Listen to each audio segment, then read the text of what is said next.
Hi,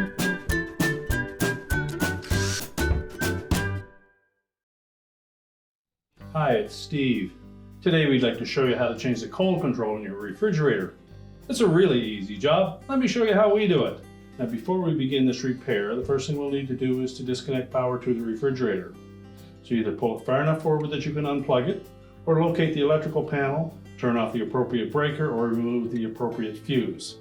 And once we've done that, we'll open the fresh food door up, and we should remove the upper shelf and any items that are on it. And then we'll remove that control housing, which is held in place with a single screw just at the center, right at the very back. So begin by removing that single screw.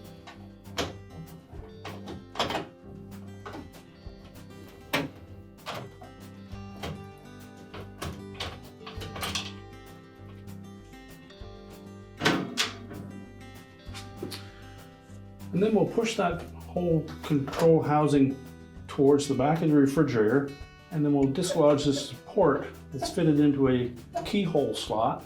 We need to pull that towards the back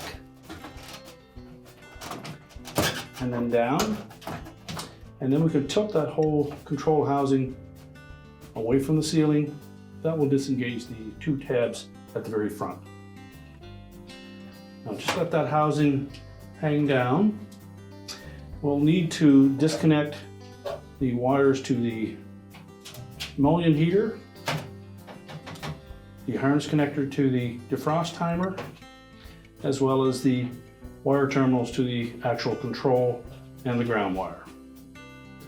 Now you may need a pair of needle-nose pliers or a flat blade screwdriver to help in pulling off those wires. Just make sure that you take note of where all of them are located.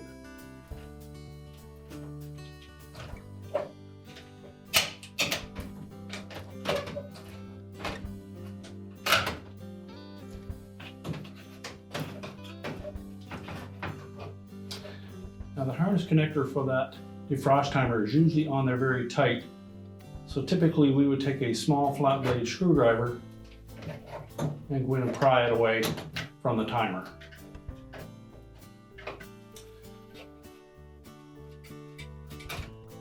And remove the wires from the control.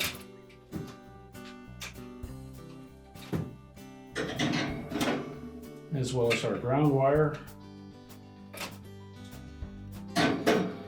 And now we'll take that assembly and we'll change out the actual control. So we'll begin by turning the control housing upside down and then remove the control knob. Just pull it straight off of the shaft on the old control. And then remove the two mounting screws. And turn the control housing over. And then we'll pull that capillary tube completely out of the housing. We can then discard the old control. Now with the new control, you'll note that the capillary tube is somewhat shorter than the original.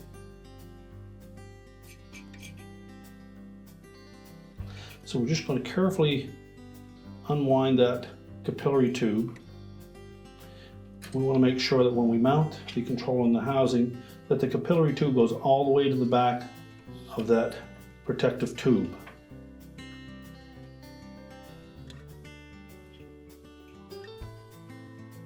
And we need to avoid any sharp bends or kinks in that capillary tube.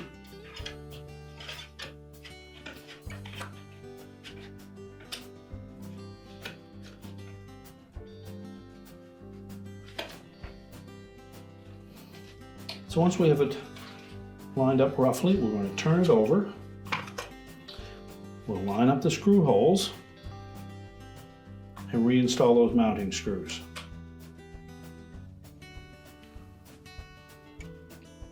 Tighten both of those securely. We'll replace the knob, and you'll take note that there is a large slot on one side and a narrow on the opposite side that will match up with the two tabs on the control itself. Press that firmly into place. Now we'll turn the control housing over again, and we'll make sure that we have that capillary tube pushed firmly till it bottoms out in that protective tube. And now we're ready to put the whole assembly back into the refrigerator. So while supporting that housing, we'll begin by reinstalling all of the wires to the new control. And if any fit a little bit loose, take your needle nose pliers, just give them a little bit of a crimp.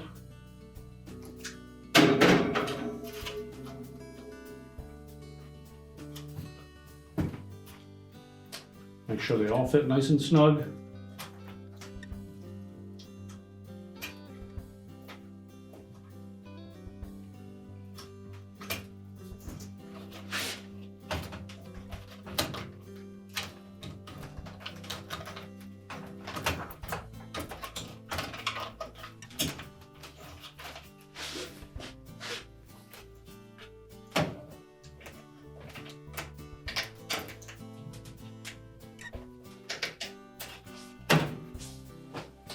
Now with all of our wires reattached, our next step will be to line up these two tabs on the front portion of that housing with the respective slots in the ceiling.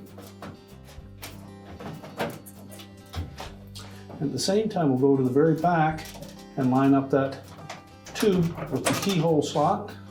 Make sure it fits in, and then pull the whole housing towards us.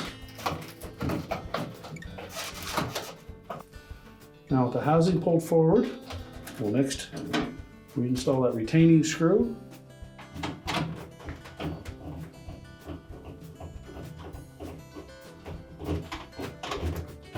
Tighten that securely. And now we can put the shelving back into the refrigerator. So we'll put our shelf back in place. We'll reconnect the power. Remember to turn the control to the normal setting. We can close the refrigerator up, and your repair is complete.